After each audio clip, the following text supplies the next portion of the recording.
प्रमद नोंथांनि खोथाखौ जों मानो बिसास खालामनो रायजो राजाफ्राथ' मिथिगौ नोंथाङा आन्दलनखारि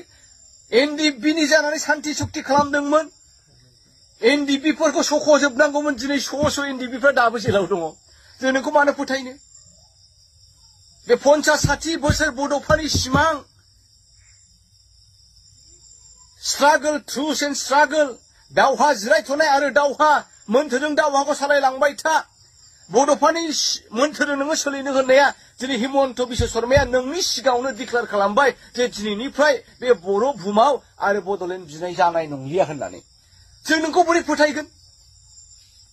नोंनि बिटिआरनि दफाफोरा माबा मोनसे इमप्लिमेन्ट जाबाय नामा जेबोआनो जायाखै जों नोंखौ बोरै फोथायगोन दा गोबां खारन दङ प्रमद नोंथांखौ फोथायैनि खारनफ्रा दा बेखायनो नोंथांमोना दासरसोम आं ओरै सानदों आरो मा रायजो राजाफोर नोंथांमोनहा बयबो आंनि बे फिसा सुंद' भिडिअनि सायावहाय नोंथांमोना नोंथांमोननि अपिनियनखौ हो